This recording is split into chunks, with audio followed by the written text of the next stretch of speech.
So who are the Altairans? You'll find out right after this.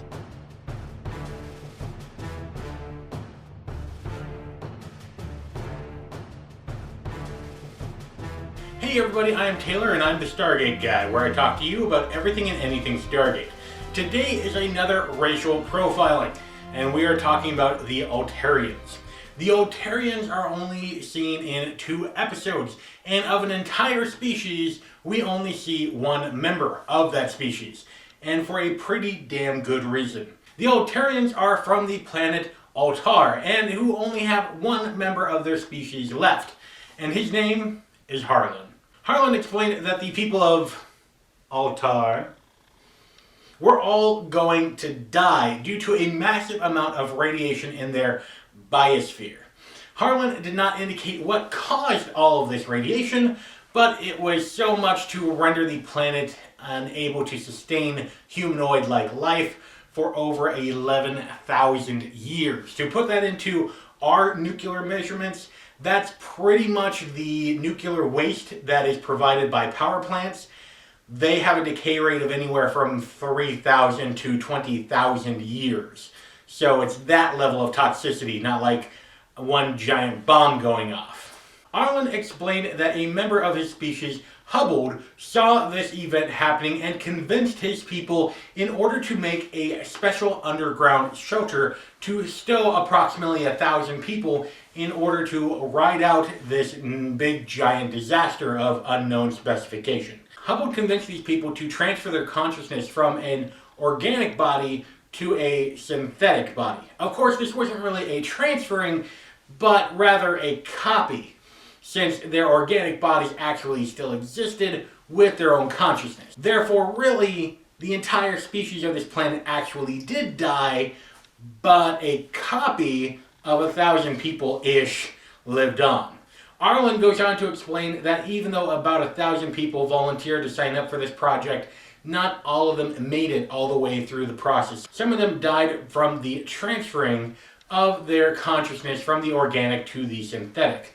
Harlan later on explained that the creator of this massive network of underground facilities maintaining all of these androids by providing a stable power source that could theoretically last them forever, ended up dying shortly after the facility was up and running, taking all of his secrets with him into the grave. Harlan explained that the rest of the survivors kind of made do and that they maintained the facility as long as they possibly can, but eventually they were tired of maintaining this facility for thousands upon thousands of years, which is kind of understandable, right? I mean, I like my job, but I can't imagine doing that forever.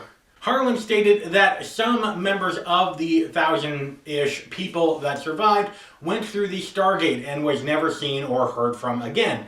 However, according to the uncanon version of a Stargate role-playing game, about 500 of those synthetic life forms went to another planet and established their own colony. However, not canon. They were never seen and heard from again. Harlan explained that most of the rest of the people ended up killing themselves by going up to the planet's surface and keep walking until they are out of the range of the power source and eventually running out of power and dying. Wallace? He was the last one. He gave his life for the station. An accident.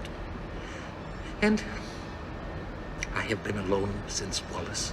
This left Harlan alone for we don't know how long. It sounded like a couple thousand years before SG-1 came through the portal and boom, they got androided. Even though we really only have one member of this species in order to draw conclusions about their culture and their frame of mind, some good clues came up in the episode Tin Man. For example, Harlan's most famous line, "Contraya," is not only just a greeting, as he explained, but it also means congratulations, or kind of like Mazel Tov. This was stated by the computer after they evaded getting, well, blown up and destroyed, and also Harlan used this word to express joy at the animatronic versions of the SG team doing well. Oh, are you suffering any pain? Any after effects? Occasionally the heart must be restarted. No, I think we feel fine. Come try ya! From this, we can extrapolate the idea that Harlan's society takes joy in meeting other people, and in order for having a greeting also mean congratulations or mazel tov, means that the entire society could possibly believe that having joy in each other is one of the most important things. As far as technology goes, the Altairans are extremely advanced.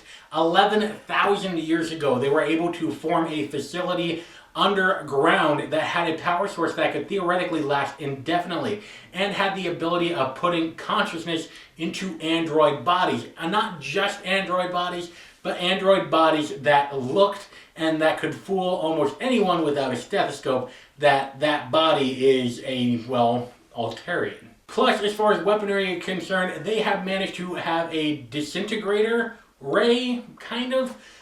Basically, that's extremely small, about as size as a .22 caliber pistol. It can destroy people on a molecular level, which is kind of scary. The Alterans do have a written language of which we saw bits of around the factory, but we cannot really know what these mean. I don't know. If you're a linguist, maybe have a crack at it, or if you're the one who created the language, if you could let us know in the comment section down below what the hell these things mean, that would be great. We do know that the Altairans are not from Earth. Rather, they developed as a separate species on this planet and just resemble humans a lot. We know that the Goa'uld were not involved because the Goa'uld showed up on Earth and transported humans when the Altairans were already buried underground like moles surviving a flood. One of the things that we do know conclusively is that a member of the Altarian race will do whatever he can to survive. And if you like this video and you are new to this channel, go ahead and subscribe. Great Stargate videos are coming out every week, where I talk to you about everything and anything Stargate. To find out about that survival theory, you can click right here for an interesting one about Harlan, or you can click right here for some more Stargate action. And until next time, I'll see you on the other side.